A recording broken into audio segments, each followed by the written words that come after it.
So the first question is, who are you to soccer and to the world? Soccer-wise, I guess I'm Tisha Venturini. I grew up in a small town in Northern Cal, way back. So I was born in '73. So there weren't a lot of girls playing soccer at this point. I had an older brother and an older sister, and I thought the world of them. Especially my brother was like 13 months older. So I used to follow him around and want to do everything he did. You're the baby. I was the baby, and we played anything you could imagine, just him and his friends. So I was playing with boys quite a bit, and by the time I started playing, AYSO rec, and I always was like, and my brother was playing club.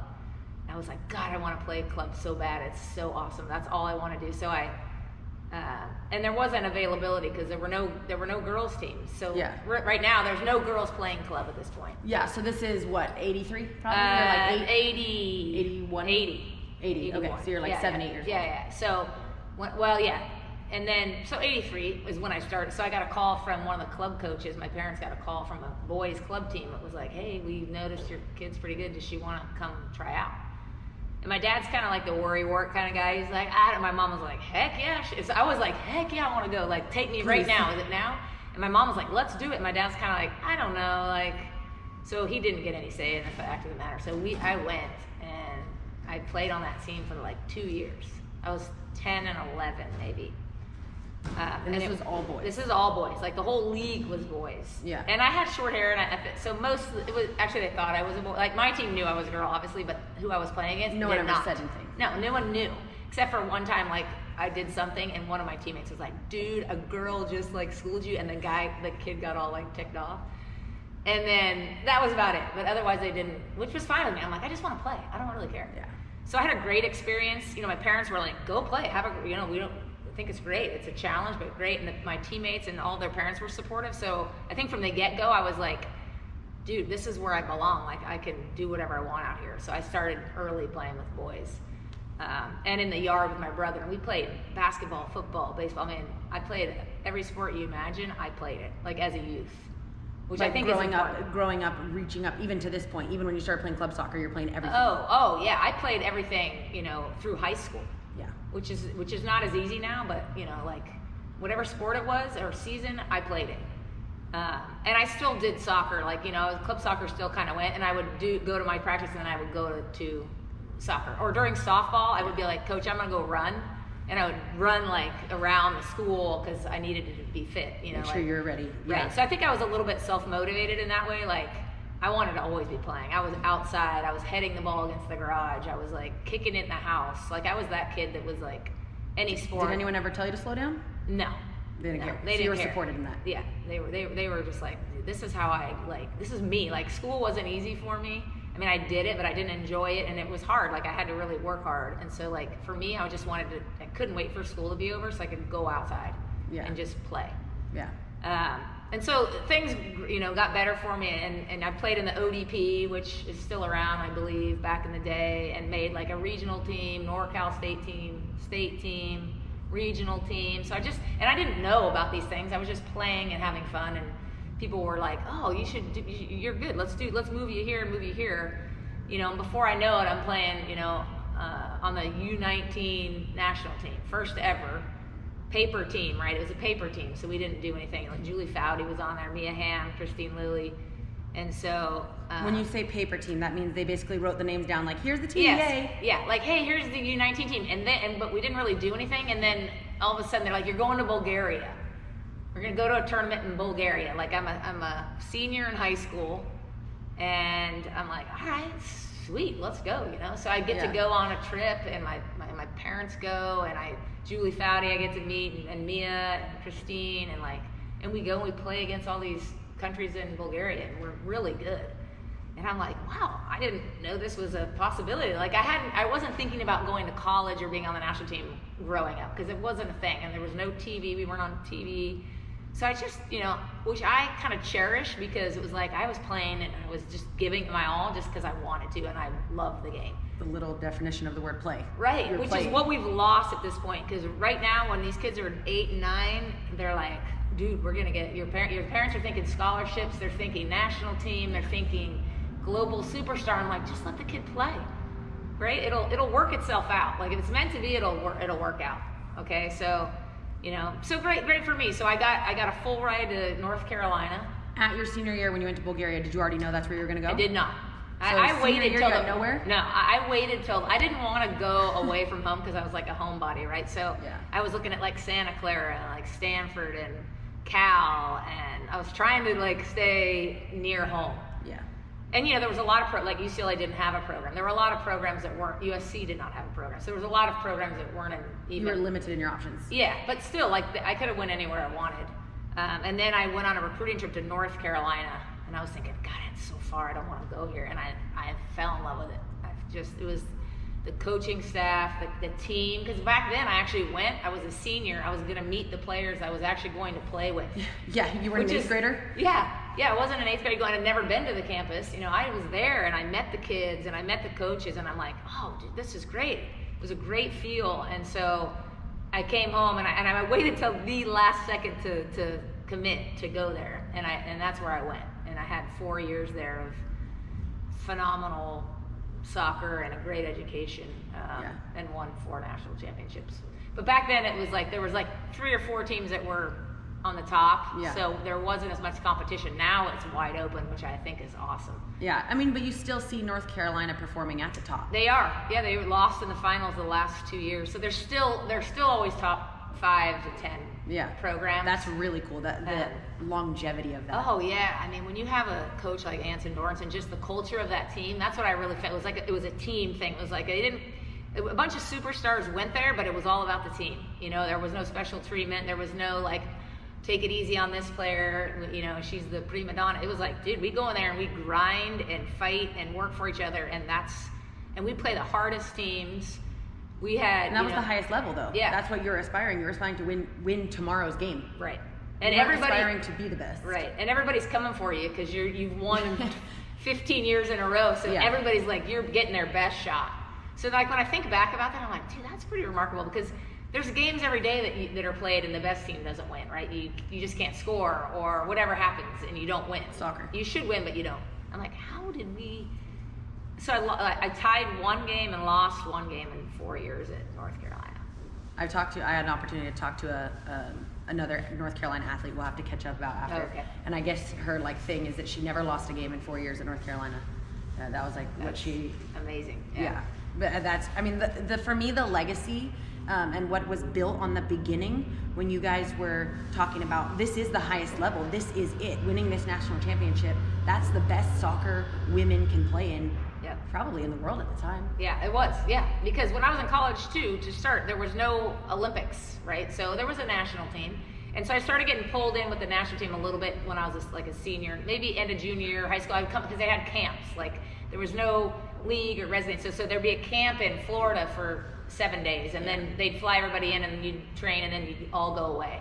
And then they might do one again in 3 months, and it was just kind of random. So was it similar people that were at the U19s?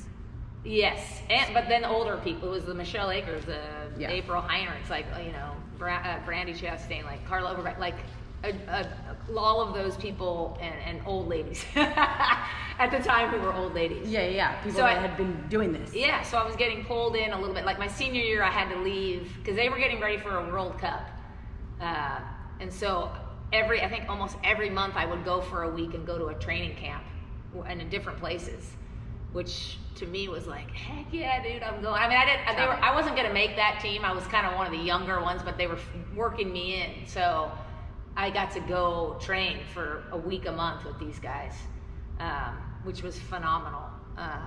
Did you, at that time, now we're kind of setting goals. Now you were in this spot. Did you start saying like, okay, this is what I want? That's when I knew, that's when I was realizing there is this national team, and these kids they're not kids, they're women. They were unreal and just great people, but like superstar athletes. Like, you're always the best kid on your team. Like I was the best kid on my team all the time, and then I get to this team and I'm like, these are the best kids that have always been the best on their team, like coming together. And it was competitive as you can imagine, but in a cool way. Like they take you in, like they took me under their wing immediately. I didn't feel like, oh my gosh, if I beat her in this drill, she's gonna hate me. It was like they encourage that because that makes everybody better, right? It was like the coach giving, like, you go out there and the way you show her respect is you kick her butt, like work Respect your you tail enough off. to kick your Yeah, butt. I'm gonna give it your all, and you're making each other better. So it was like a dog fight in practice, man. Like intense, and I'm just thinking, I just want to stay out of the way at this point, right? Like, I don't want to. I just want to get through. I'm just gonna play real hard. I'm not gonna open my mouth. I'm gonna do my thing. I didn't open my mouth for probably the whole year. I never said Really? I didn't say. I was very quiet. I didn't say a whole lot. And so I was experiencing. So I was getting pulled into these experiences. I'm going, oh, dude, this is awesome. Like, this could be great. Yeah. So I'm in North Carolina, and then I think I was probably a sophomore in North Carolina, and it came out that there would be women's soccer was going to be in the Olympics in 1996, right? So this is probably 1993 or 4 that they decide this, right? So I'm a junior, almost a senior, when they're like, it's going to be in the 96 Olympics. And this is like, now I'm training with the national team full time. And we go in for a camp here and there. There's no league. It's just kind of throw it together. What did you do in the interim? Go home. So hang out, just train by yourself. You had to train by yourself. Girls teams, boys teams, local? Yeah. So I, and when I lived at home, it was like you go to a camp and then you'd have 3 weeks. So I'm training with the high school team. Well, that's not going to do it, right? So I'd have to get information from my teammates that have been there. They're like, they give me these options, like go run 120s, go do cones, go do all this stuff, and I'm like, are you by myself? Like, are you crazy? So that was a lot of what it was like. I would go play with the high school boys, or later on in my career when I lived here, and Foudy lived nearby, and Joy Fawcett, we would go train with UCI boys. Okay.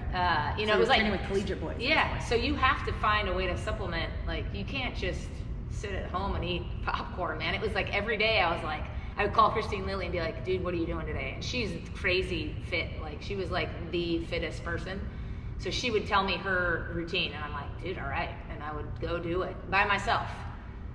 And sometimes I'd meet Foudy, but like everybody lived different places. It was just difficult. far enough. Yeah. Just far enough. So it was like, that was a hard time back in the day, because you had to, like, if you weren't self-motivated, you weren't making it, dude. Because if you showed up into camp and you weren't fit, later.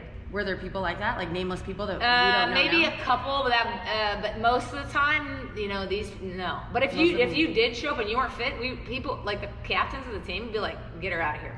Like, they're not putting up with that. Like, there's no time for that. Like, you could be the best player in the world. Like, well, look at this girl, but she's not fit. She's not a team player. Later, because if you're and the team spit it out. Yeah. Oh yeah. The captains that we had, like Carla Overbeck and Julie Foudy, were like, they were honest, but they're like, if you put the work in and you want the team first and you're working for the team, great. But the minute you're thinking about yourself before the team, It's over. it won't work. It just wouldn't work in that. That was the magical thing about the national team. Yeah. The mentality and the culture and the standard, and it never went away. There was no exception. There was never an exception to being fit, having a positive attitude, and being a great teammate. Like, if you don't, and those take no effort. I mean, fitness takes a little bit of effort, but like, it takes no skill. Just freaking do it, and then you come in, and then you add to that. So so I ended up on the national team, and I got to play in the '95 World Cup. Was in Sweden, and we lost in the semifinals to Norway, which was like the first big loss I think I'd ever had. And up until then, it was like you guys felt like you were superhuman. Yeah, we won. A lot of us won a lot, right? And the national team was always one of the better, top 2 or 3. So we lost that game, and we were devastated, like beyond belief, like devastated.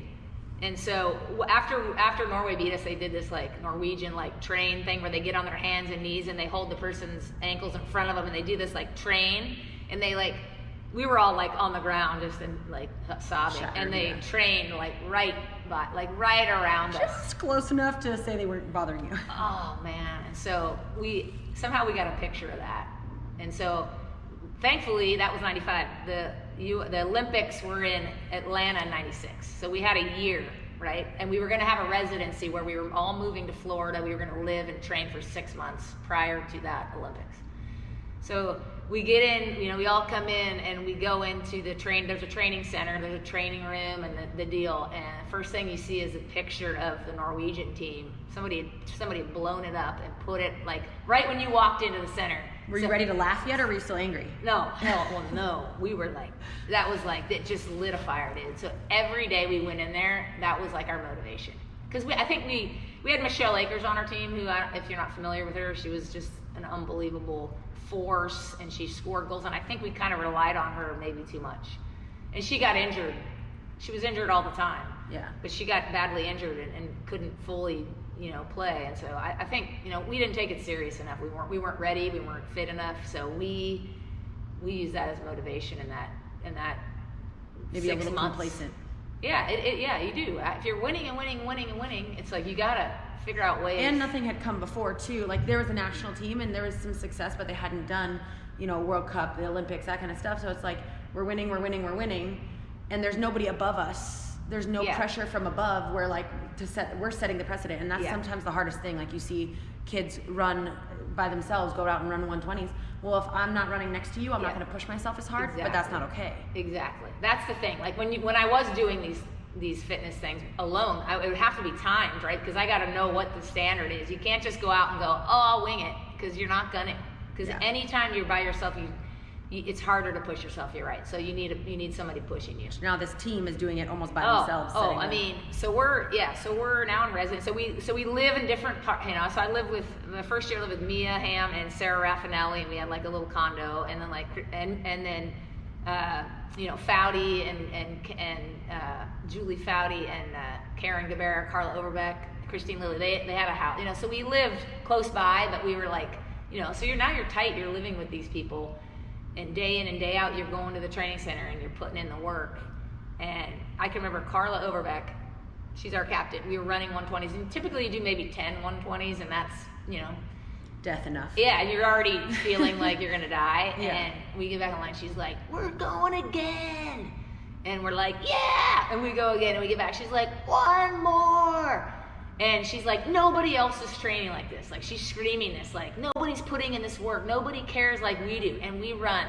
And we probably did 14, maybe 15 120s when we normally do 10. Yeah. And that's when I was like, oh, yeah, no one's beating us. There was another example where Karen Jennings back in the day, Karen Gabera, she was getting older, right? So she wasn't getting as many minutes like in this Olympics, right, that was coming up. So she was trying to get extra work in. So she, on our day off, and most people had day off, she lived with a few of our teammates, she was gonna go run. So the word spreads, right? We all hear about this. So Mia and I roll in, and we get there, and like 90% of the team is there, right? We just, day off, like most people would, they're like, I need rest. But and she's doing 120s, and so we take turns, and we each running like a 120 with her. And again, I was like, yeah, no one cares like we do. You know what I mean? So it was a special team, and we got to, put in the work together, which was important, to be with your team for a while instead of everybody just doing their own thing and then trying to wing it when you come in. So that was a good time. And then so we ended up going to the Olympics in '96 and again winning a gold medal, which on our home turf, and beating Norway in the semifinals to go to the final. Yeah. So that probably more exciting, or if not equal. Yeah, that meant a lot to us. Yeah, that meant a lot to us.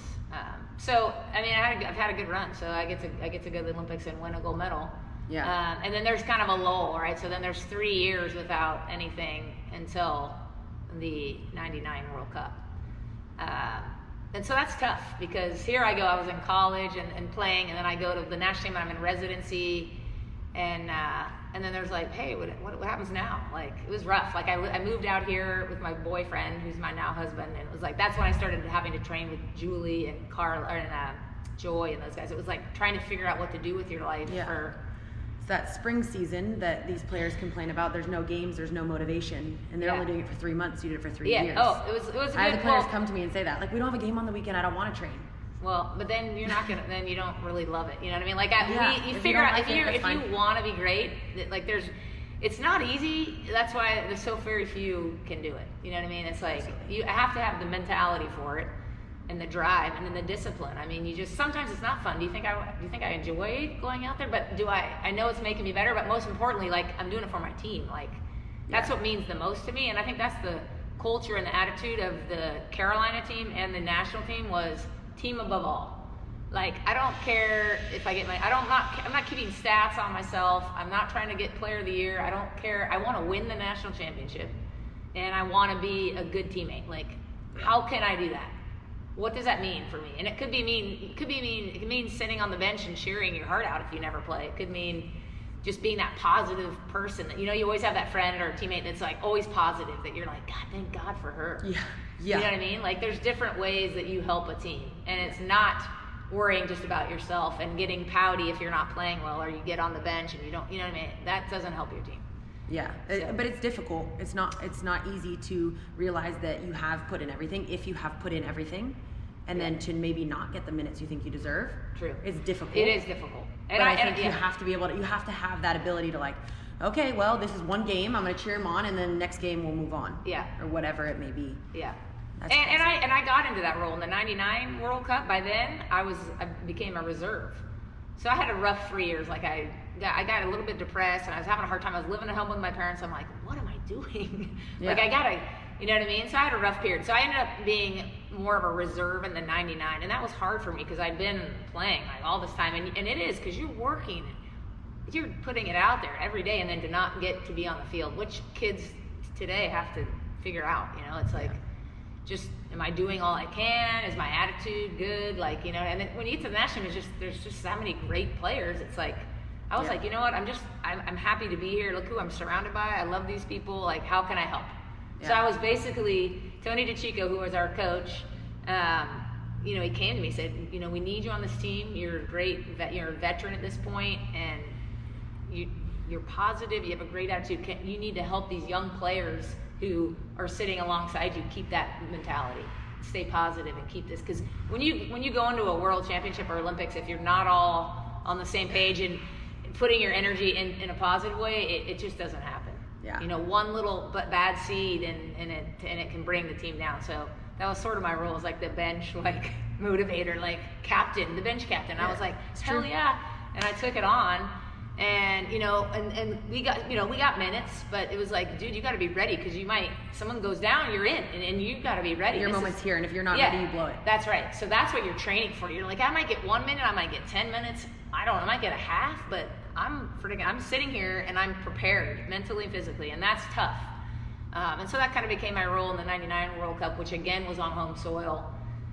Which again, U.S. Soccer wanted to put it in small stadiums, right? Because it's women's, and people aren't going to come watch. People aren't going to watch women play soccer, right? So we had some people on our side that were like, no, we're going to take it big. We're going to the big NFL stadiums, and we're going to sell out. And we're all like, okay. And then we're like, oh my God, are people can we do this? Are people going to come? Like, I only have like 15 family members. Like, I can only offer that much. Can you tell the neighbors to come? Yeah, seriously. We're giving out, so we were like, back in the day there was no social media, and we weren't on TV a lot, so we had to sell ourselves. So when we went to, we would have, friendlies in Columbus, whatever, we would go, and we would go early, and we would do a clinic, and we would stay and meet the people and sign autographs, which we enjoyed doing, but it was like we were selling the game. Like the job wasn't soccer. No, yeah. The job was everything. Oh, yeah, we had to do everything. We had to market ourselves. We had to, so we would go in and it would be appearance. We're going here and we're going here, which we did great. That's great. You know what?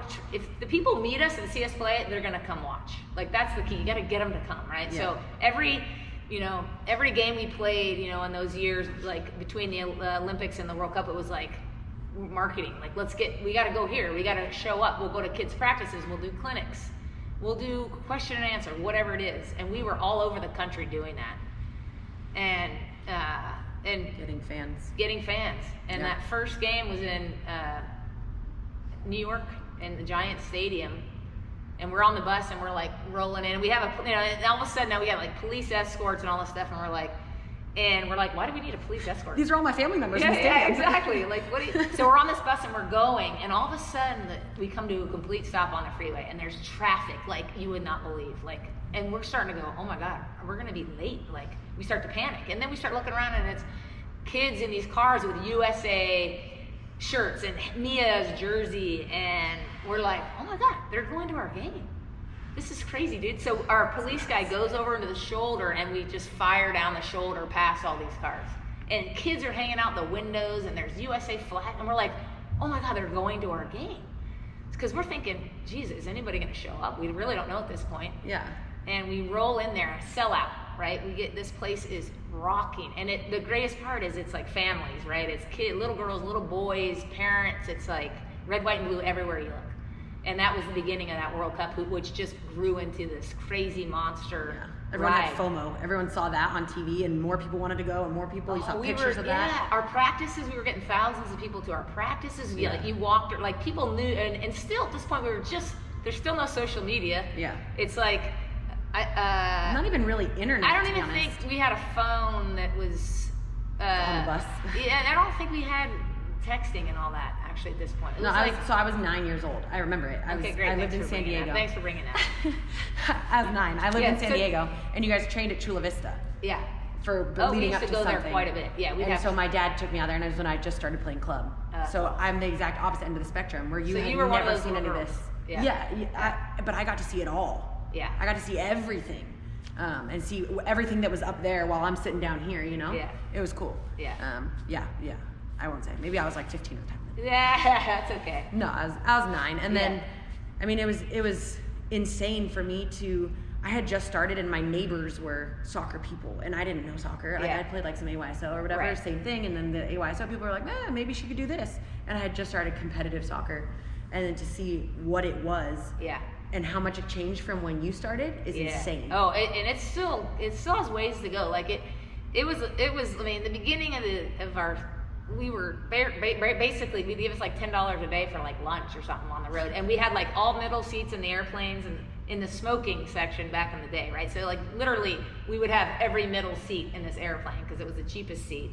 We had the men's sweats and uniform, like it was just Whatever like they ordered, they just ordered double. Yeah, they're like, here, just use these. Like we don't really care. Like there was cool, no. I'm small, but I'll take them. Yeah, I mean, it from where it was, and that's important too. That like even before me, there was a national team, and it was worse than even then. Like so, people fight and they scrape and they everything they can to kind of fight for women, you know, to have the same opportunities. And Yeah. so I was at the beginning, kind of in the beginning, and through that like 10, 11 years I was around, it came leaps and bounds. But it's still, I mean, they were just still fighting for.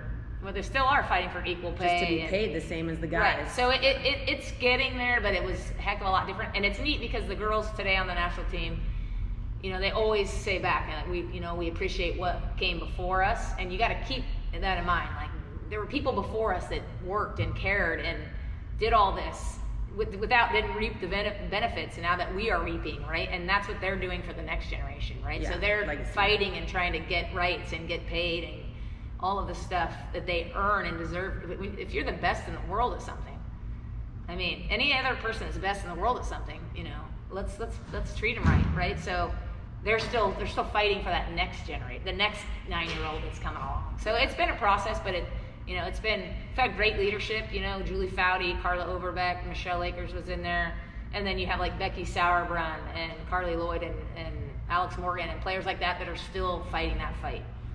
For the betterment of women's sport. Yeah. Not for themselves, not for them to be paid and get all the glory, but for the next generation. Yeah. And then there was, I mean, we talk about women and what they have. I know the MLS was around in the 90s. Oh yeah. Was there anything for women? So when you done with the 99 World Cup, what do you do? So there was a league. So let's say 2001, a league started. It was called the WPS, Women's Professional Soccer, and I played in that. And they spread around, you know, all the national team players. They like 2 here, 2 here, 2 here, whatever. Yeah. All around, right? And that lasted 3 years, but we ran out of money, and there was no, you know, they didn't market it, and we weren't on TV, and it just, you know, so it was a good 3 years, and then I retired, and that ended, and then I think the WPS came next. There was another league, and I don't know how long that lasted, maybe a couple years. Again, Were you getting close to that? 2011? Yeah, so my teammate got drafted into the WPS, and then Okay. it was canceled before she ever played. Oh, okay. So a college teammate of mine Okay. got drafted. So it didn't last long, right? So here we have these people that are, you know, giving Trying. money, basically knowing they're not going to get their money back. It's hard to get somebody to invest in that, right? So we just can't catch it, right? So then that league goes away, and then finally the NWSL, which is doing well Has now, hung on, yeah. is hung strong, and now that's where the national team players are, right? So they're with the national team, or they go to their teams. They're getting quality And training. so, yeah, so now they're being played in all the time, and they have the resources. So we're finally there, like freaking 20 years later, you know. Do you think it helps with like small marketing? Now that there's like Instagram. So where before when you guys are playing, the only way I could ever see you kick a ball is if I went to a game or found a training session, which I'd have to find somehow on a flyer. How would you know where to go? Now it's like, you mentioned like an Alex Morgan, she posts on her Instagram, we're training at Carson on Tuesday. Right. Boop, everyone can go. Right. So and you know easier. what, you're right. And you see them on TV and social media, you know what they're doing every day. You see them. It's like, now you can see what you're aspiring to be. Yeah. And it's great for these young kids, you know, to have role models of, you know, my role model was Jerry Rice and Joe Montana. Was that realistic, you know? But like, honestly. And so now these kids, they know all these players and they're invested in them. But the best thing you can do is go watch them. Like when they come, go watch. But like women's hockey, U.S. women's hockey's playing this Saturday. Yeah. And I'm going, like, I want to go. Like, I'm taking my kid. I'm like, let's go. It's a women's sport. They need support. Like, people always say. They got a local kid, too. Yeah. Laguna Hills Oh, player. yeah, do they? Mm-hmm. Oh, I didn't know that. Laguna Hills player, Oh, yeah. well, then hopefully Laguna Hills is all going. But you know what I mean? It's like you're a parent of a young daughter, and then you need to invest. Like, go to a game or buy tickets to something or, you know, because that's how we get up farther along is by people showing up. And we don't have a pro league in LA yet for women, but eventually there will be one. I mean, you can't avoid LA. Yeah. I mean, for soccer, it's a spot. Yeah. So hopefully that'll come and that'll give kids opportunity because I think watching the game is a great way to learn. You know, I didn't watch it all when I was young because there were nothing. There was EPL wasn't on, and there was no soccer on TV. Now you can watch a game every day if you on YouTube. If you want. Yeah. And so I think watching, and my daughter likes to watch. You know, like we go to games or we'll record the NWSL games, and we watch some EPL and MLS, whatever it is, we'll watch. Like she doesn't care. Let's just watch, and that's a great way I think for these young kids to get get their IQ. You know, up and running. Because it's great to be, I see all these kids and they're doing all this fitness and they're fast and physical and they're decent on the ball, but they don't have a soccer brain. It's like, you have to, if you want to be you have to have all of it, you know, at this day and age, if you want to go far. Absolutely. So I advise people to watch, little girls to watch, and now they can watch girls play.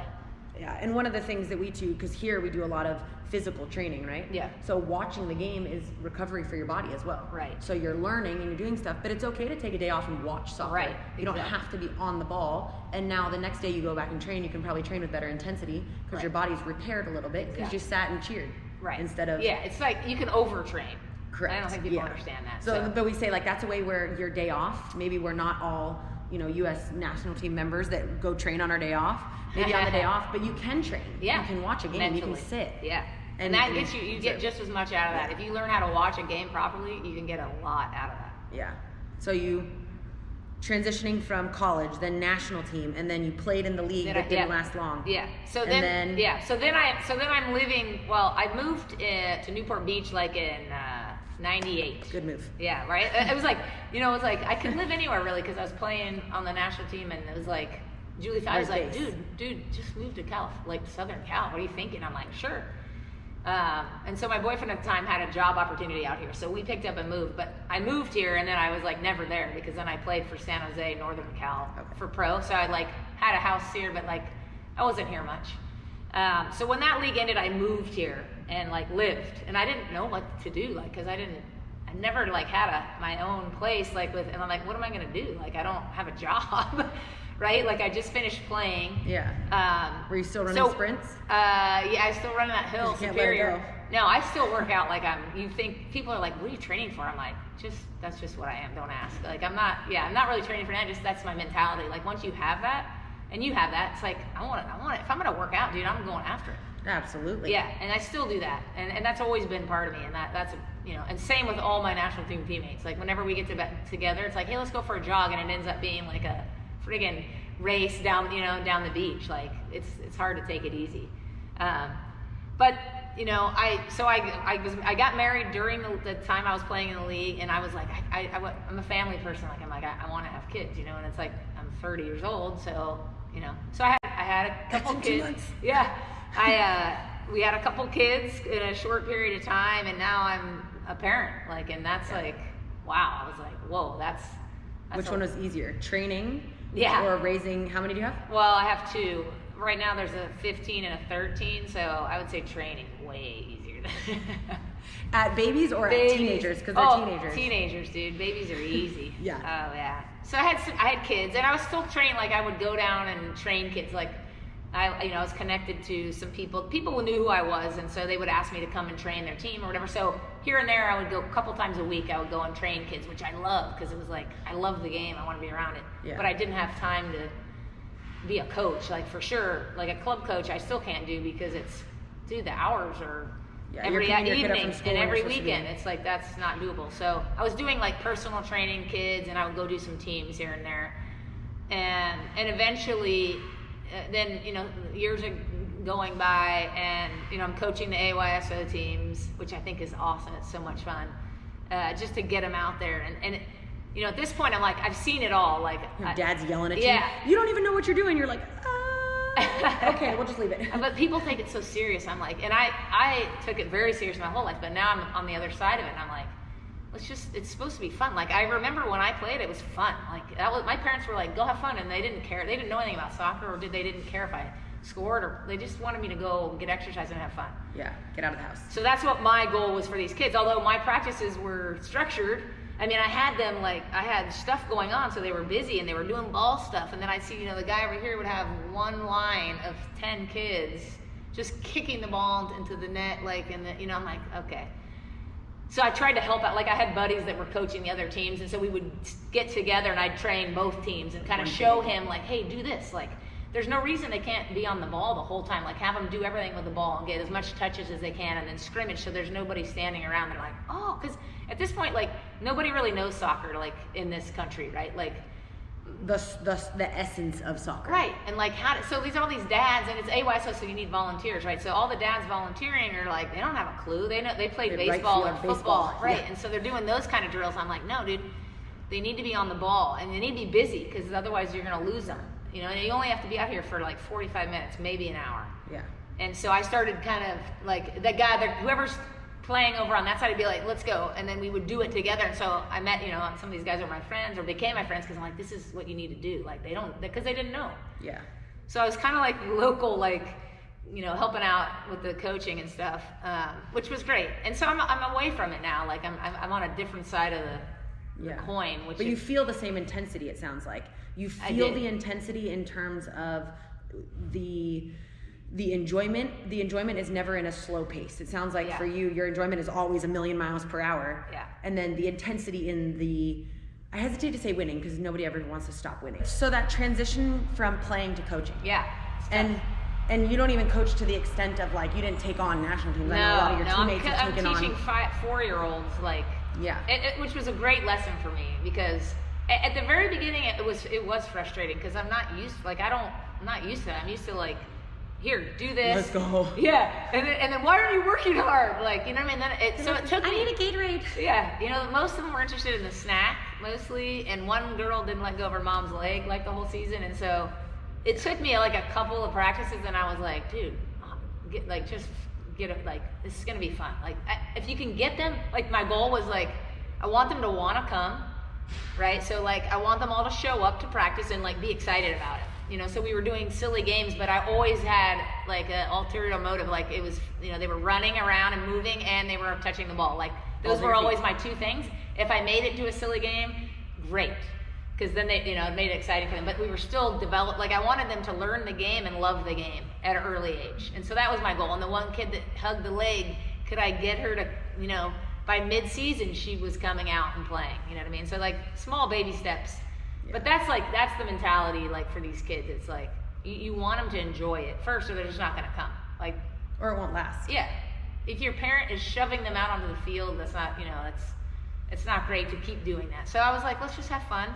And it was fun. And some of these kids weren't going to ever play soccer at any high level, but they got an experience, and we were all about team, and I think that's important too at the beginning. It's like, this is our team, and this is our name, and we're unified, and we're all the same, and we work together, and that kind of stuff. And those are the things that being on a team, it's what it's all about.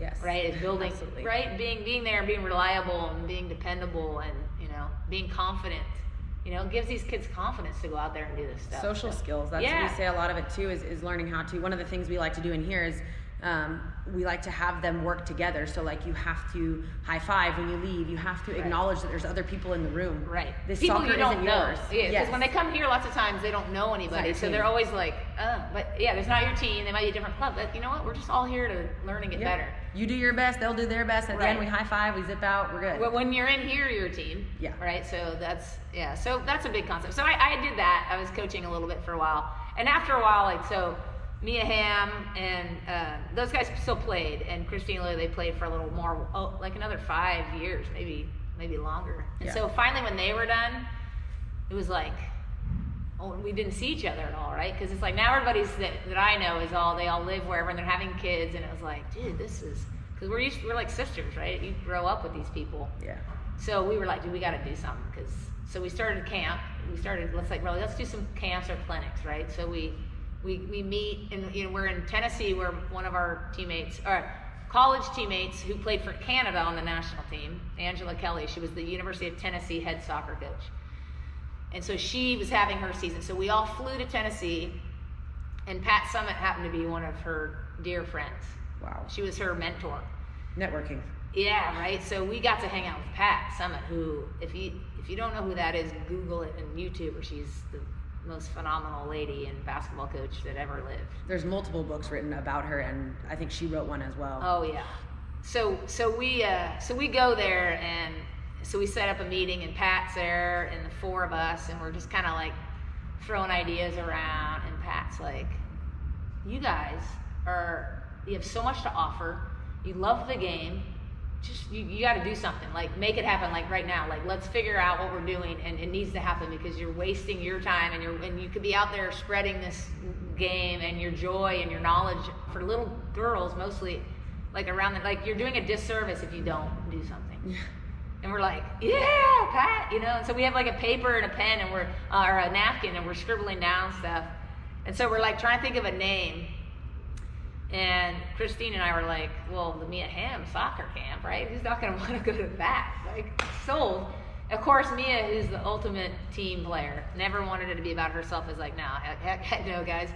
And so we kept talking about what what being on that team meant. It was like, we kept saying team, it was about the team, and I always loved being a part of the team, and I wouldn't have played if I wasn't on a team. And so eventually, team first is what came out of it, and that's the name of our camps. So we started that 10 years ago, in 2010, and we've been doing it ever since. And we do, like, we'll go fly into a city and stay for 2-3 days and do a couple little clinics, and then we're out.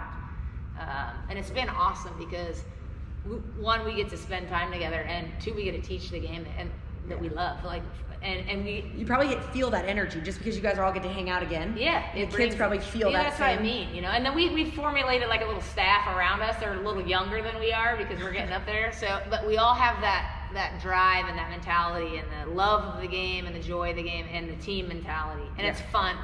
Like, fun is like number one.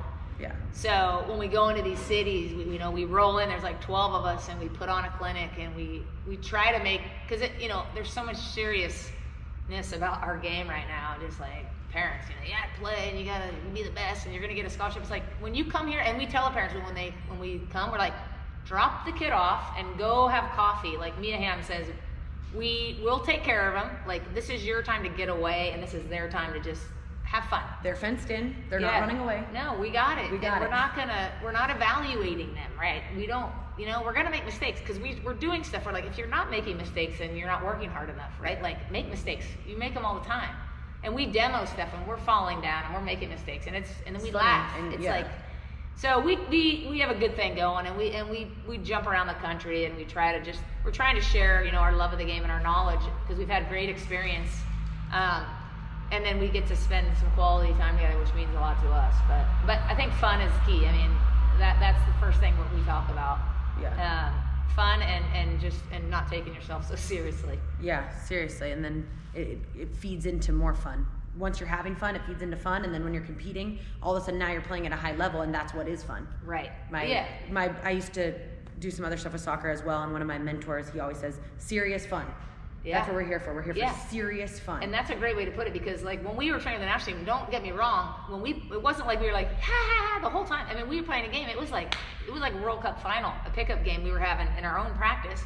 But then at the end of the practice, it's like okay, great job, and everybody's hugging and high fiving and laughing, and it's like there's a time to be serious. And when you're training, it's not that we didn't train hard and serious, but you have to have fun. I like that, serious fun. I'm gonna steal that. Yeah, he says if it's fun, you're not gonna get good enough, and if it's serious, you won't stay in the game. Oh, that's brilliant. Yeah, serious fun. We're here to have serious fun. Yeah, that's a great point. Love I like it. that. I guess a question I have for you is, what would you say to players that want to do what you've done? What would you say to somebody who's out here training that want to do that? Yeah, I mean, I think obviously when you're young, and I think it falls on the parents. Like it needs to be joyful. Like it has. If it seems like a job to them, they're not going to want to do it, right? So I'd say have fun with it, and I would say work hard and try things that you're not used to, and don't be afraid to fail, because I think right now kids are so worried about making a mistake, whether it's their coach will pull them out, which happens, which is unfortunate, or their parents yelling them at the sideline. It's like, or they're telling them what to do every step of the way. It's like, just be creative and let them play. So as a kid, I think try to enjoy the game. Like watch the game. I think piddle around with the ball as much as you can. Like sometimes it's not enough just to go to practice and do your practice. Like go in the backyard. Or juggle the ball, or kick it against the kitchen door. Like, some parents aren't into that, but whatever. But you know what I mean? Like if a kid has a love for the ball and the game and wants to be around it, like do all you can to do that. My other advice is play other sports. It's like, and maybe do the band or do student council or something else. Because especially at these young ages, if you're just doing soccer 5 days a week or whatever it is, and that's all you think about, it seems like a lot to handle, and your body can't handle that. So sometimes it's a place too where it's not as serious. I think that's for some of these kids, if you're playing multiple sports, playing something else, like you said you went and played softball, that's the place where you could be goofy. Yeah. Because it's not your absolute favorite. Right. And soccer's where your serious fun is happening. Right. And here maybe you can be a little goofy because you're not the best, and you're not, it's just for an enjoyment of a sport. Right. So you get that out, so when you get back to soccer, you can focus again. True. And like school, like I played junior high, like I played basketball and soccer, and it's fun. You're with your peers. Like don't be afraid to go do that because you think, oh, well, then I'm going to get behind in soccer, because it's going to help you. Like other sports are training different muscles. You're meeting new people. It's just good for your overall being. Cross training a little bit, and it brings to light different things. You go play basketball and you play pressing basketball, and then your coach is teaching you how to press in soccer, and it clicks. Yeah. Because there's only 5 people on the basketball court, so it made more sense there. Right. And basketball and soccer are very similar with the movements and the, what I mean. So I just think, do not hone in on one sport at a young age. Like play as many sports as you can for as long as you can. That's my advice. When do you think you stopped, and when was the day when you were like, okay, it was mostly soccer? Well, I mean, literally I played... Besides goofing off frisbee and I played volleyball and soccer and softball in high school all 4 years. Okay. And I was pretty serious about all of them. Yeah. Just because that was me. But I mean, soccer definitely, probably like maybe a sophomore in high school, I was probably like, I could probably be pretty good at this. But I still was doing other things. But it was different then, I mean, people weren't getting trainers, and they weren't doing speed training, and they weren't doing all this stuff. It was like I had time to be able to go do other stuff, which I still think is important. I played 3 sports in high school as well, and loved every minute of all of them. Right, and it didn't hinder your soccer ability. If anything, it enhanced it, because you gave you a break from it, and then you train different muscles, and it's a different mentality. Maybe you're the best person on the soccer team, but maybe you're not the best kid on the softball team, and then you have a different, this is what it's like to kind of, then you have to work harder, and you have to be, figure out a way to deal with that. So I think there's just, that's one of my greatest advice would be is to play multiple sports. Yeah. Or do piano or band, like something else. Multiple things. Yeah, if it's not a sport, it's get around different groups of people and experience other things besides just soccer. Yeah. Because I see a lot of that, what looks like to me, a lot of specializing at too young of an age. Beyond specializing, not allowing them to do other stuff for fear of injury, even. Right. Like, you can't go snowboarding. Well, what if she wants to try snowboarding? If she breaks her arm, she'll heal up real quick and we move on. She's fine.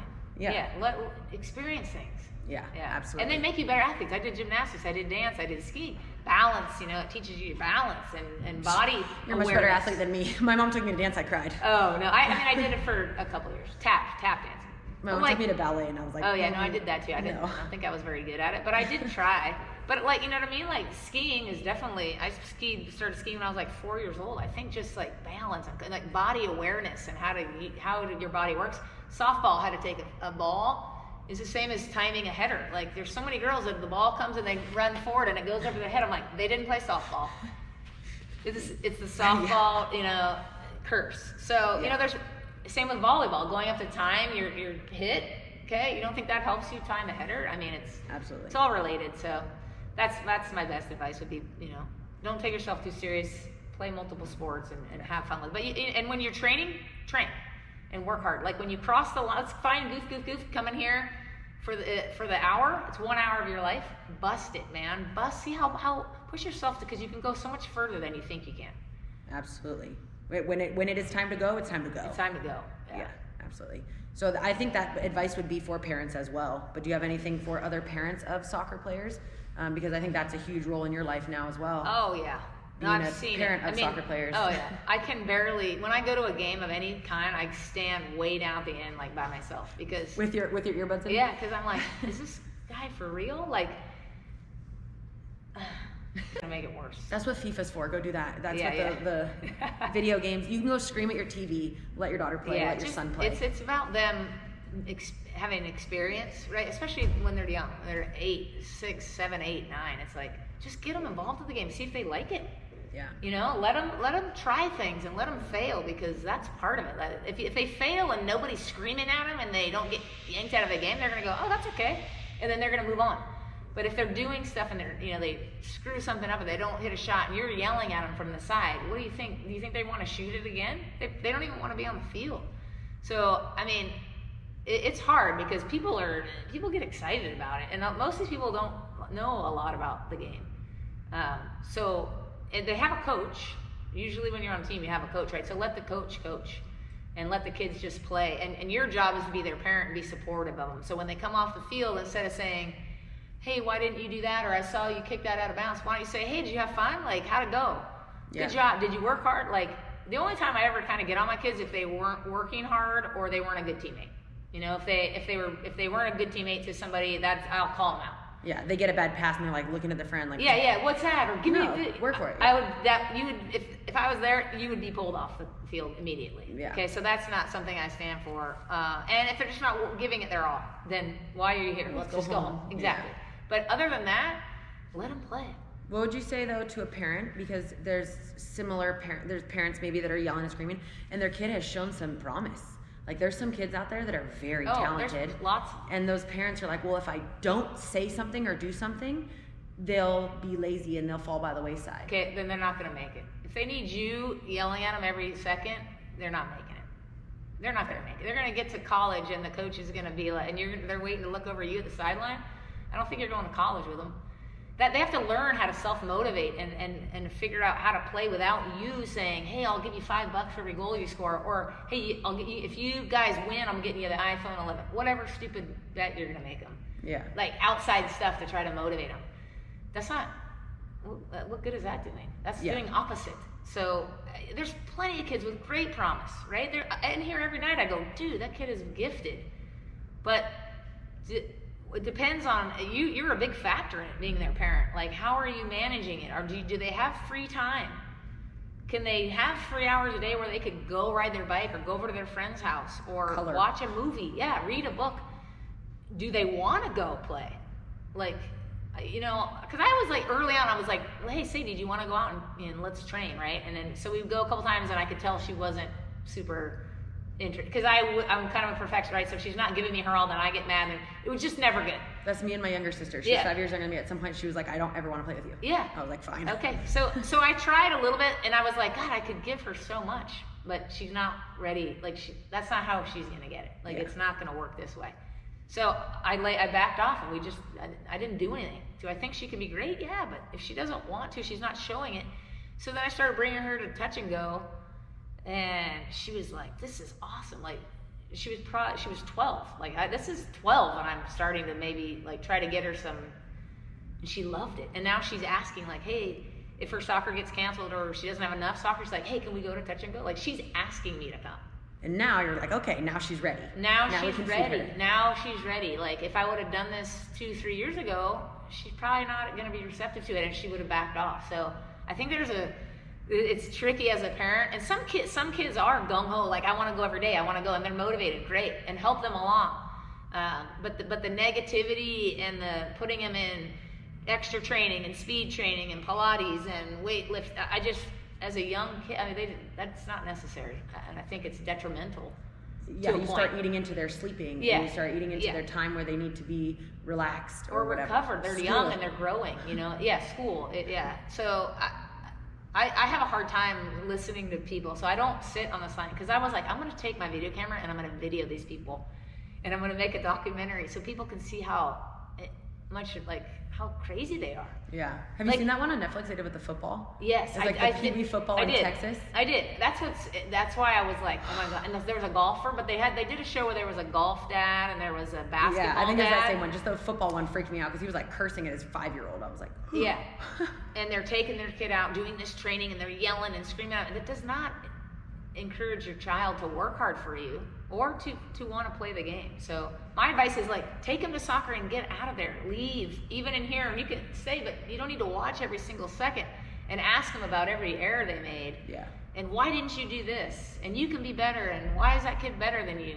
That's one thing. And then the other thing is, if they're not great, don't tell them that they're great. Like, they can be, good job, good try, but like, there's some kids that their parents are like, oh, you're the best, and you should be starting, and you should be doing this, and you're giving them, why isn't the coach playing you, and everything, you know what I mean? So now they think, oh, well, this isn't fair, I should be playing, instead of the mentality, well, maybe I need to work harder, or maybe I could spend a little more time, maybe I need to be fitter, or this is like, now I'm talking about like an older kid, like, 13, getting up to go to high school, like, instead of telling your kid, oh, well, the coaches, they don't know what they're doing, you should be playing. You hear that a lot with high school soccer. When the girls go to high school, or guys and girls go to high school, and they get to freshman year, and they don't make varsity, or they're sitting the bench at varsity, because there's a 4-year age gap. You're playing against kids 4 years older. You're 14, they're physically, 18. And you hear the mom, oh, I don't understand, she's the best one out there. And it's like, well, yes, maybe at her age group she might be. Right, she's competing against kids that are 4. So that's competing against almost college kids, basically. Junior, like, they're almost college. Right.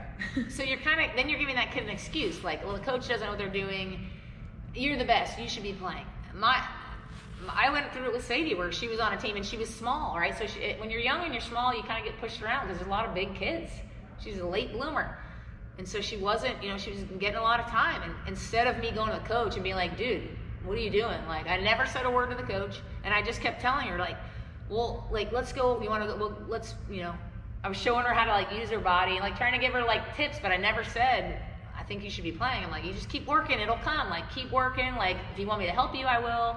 Yeah. But it'll come. Like, this is where you're supposed to be. Like, if you're working hard and stuff. But I didn't go to the coach and be like, dude, because people do that. Like, I'm going to leave this club if you don't put her on this team and blah, blah, blah. And then you're just making excuses for these kids. And when they hit a tough spot, they don't know how to get out of it. They've never worked hard, right? They don't have self-confidence. They just let you bulldoze their way through. They get to college. Get her on this team. They get to college, and then they transfer after a year because they didn't play. Right. You're a freshman in college. It's okay. Right. You didn't play the first year. Right. And you're gonna have times where you're playing not great, right? Like, your career is like this. Even as a kid, like, it'll be like times where you're just not, you're off. But that's when you got to dig down deep inside and go, okay, I'm going to stick with this. I can still fight like heck on defense and play hard, right? That's your first go-to. Like, I'm going to make a difference somehow physically. I might not have the touch today, but I'll make a difference. So those are the mentalities that we should be implanting in these kids. Not like, if your kid doesn't score 2 goals, you're like, what the heck? How about saying, oh, I like the way you did this and you worked hard.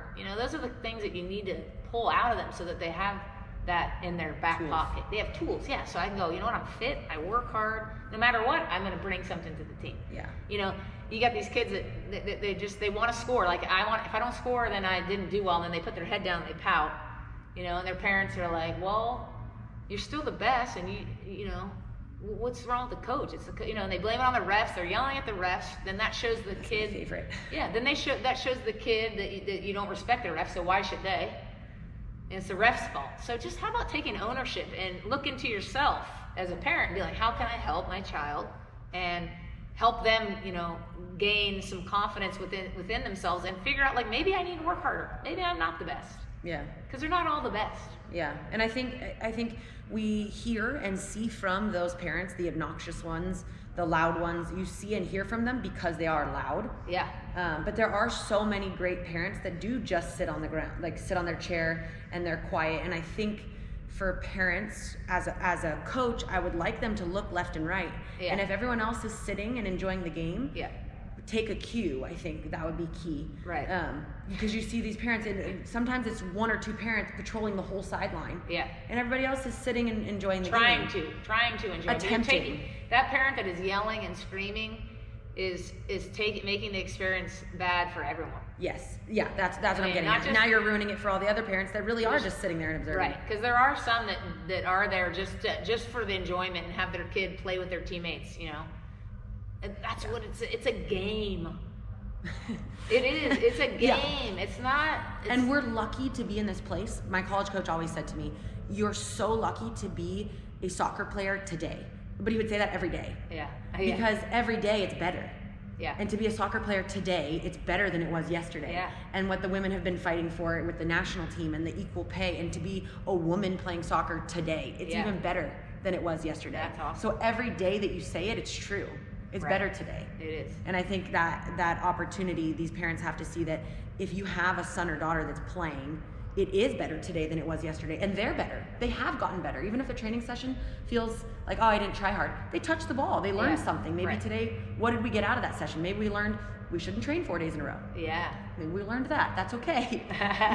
So I think it is because how many of these players really are very, like, 1% or less going to be on the national team, right? Yeah. And a good amount of them could play college soccer, but not everybody's going to get a full ride to college, right? So what can you get out of it? Like every day, like, can you get out how to work hard, right? How to be accountable to your teammates, how to be prepared and show up on time and be ready to work, Can I be positive to my teammate? Can I lift my teammates up instead of like always like just bringing everybody down? Like there's 5 or 6, there's 10 different things that every day that these kids can learn that they will then take into life. Yeah, employers will say that. They say they like athletes if they've been taught well, if they've learned well, but they like athletes because of those things, where the average human maybe hasn't had to go through a tough spot where they're not playing well. Right.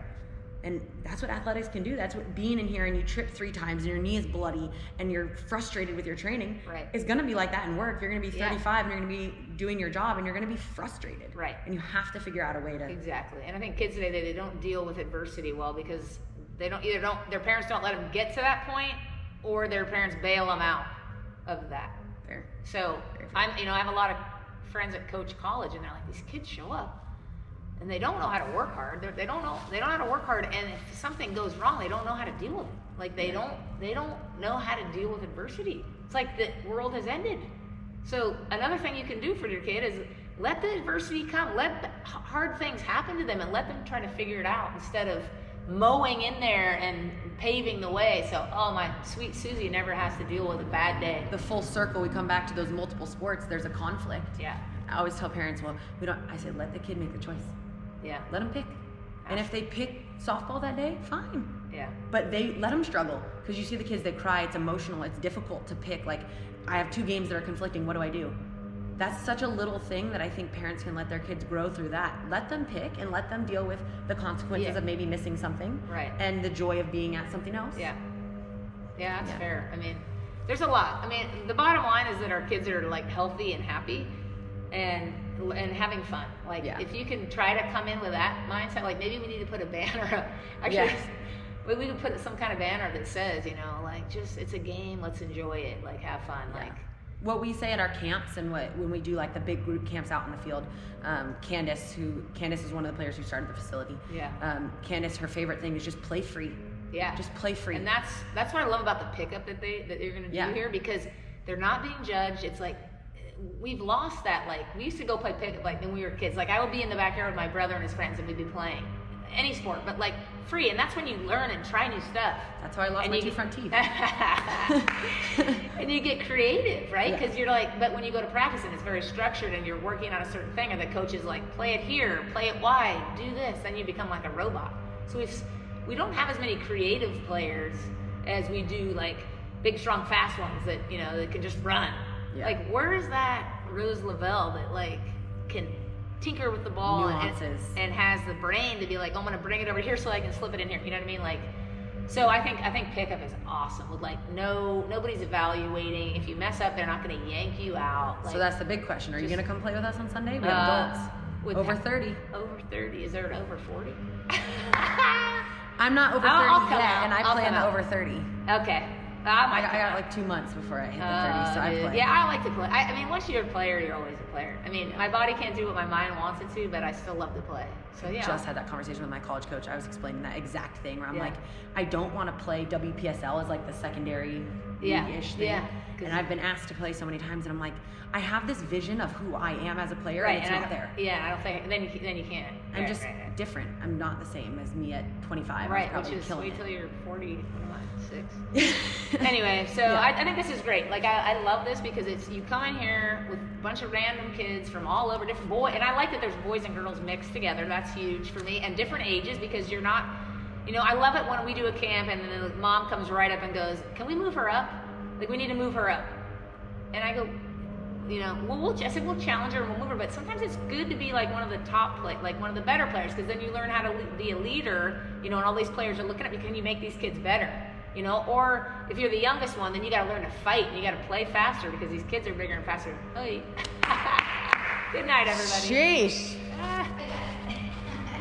Sarah needs a little. You need to get like a gun of some sort. You can like, ka-ching. Yeah, like the one that kills the bees. Maybe you shoot something over there. Soon, but you were in the middle of a really good sentence, so that was. And I can't remember what we were. I know, me neither, because then I did jumping jacks and I forgot. That's what happens when you get old, too. You can't remember anything. Oh, pickup. We were just talking about. Oh, I was just talking about the beauty of pickup. And when they come in here, it's like no one should be evaluating. Like the coaches are positive, and they're not. If you're messing up, that's fine. There's just someone with a whistle telling you they're giving you great ideas, and they're encouraging you, and they'll help you if you need help. But it's like just come out here and work and get better. And mentality too, because they do hard. You know, you're doing some running and you're doing some stuff that's difficult. Like, can you fight through that? Yeah. And kids need to learn to do that. Yeah. And I like that here. And I like the pickup that's about to happen. And then there's a little leagues too where it's your coach can't come with you. Some of them have made groups of teams with their friends. Yeah. I like that as well. So you got 5 of your friends come out, but nobody's coaching it. Right. You just come out. So you're with your friends and you're just playing. Right. And you guys sort of like in the backyard. Yeah, you have to figure out who's going in goal. Like, okay, yeah, somebody's got to rotate in goal. You got to fight it out. Yeah, it's like the old days, and I think that's great. Yeah. And I hope that my hope is with that pickup is that the parents either don't come or just stay over here and you don't need to say anything. And please don't say anything when the game's over. Yeah. Just ask them if they had fun. Yeah. And what did you enjoy about it? You know, don't ask them about the free errors they made and why their team. How'd you lose?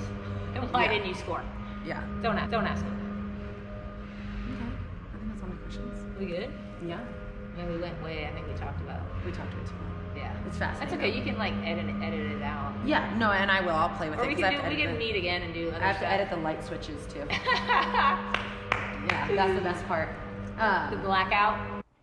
Thank you for joining us in this interview with Tisha Venturini Hoch, U.S. Women's National Team player, gold medalist, and current soccer mom. I hope you heard what it takes to succeed at the highest level, how it feels to be a part of the magic that is this game that we love. Hopefully you understand the joy that she feels in playing, in coaching, in parenting through this game. And hopefully you got an opportunity to really understand her personality. TouchNGo is more than just a gym for soccer. It is a facility where people can train to be confident, play to be free, and enjoy everything that soccer has to offer. Before you're totally done with this interview, check out Team First Camps, where you can train with Tish Venturini, Christine Lilly, and Mia Hamm, and also go on TouchNGoSoccer.com, where you can see our training facility and all the classes that we offer. Thanks for tuning in.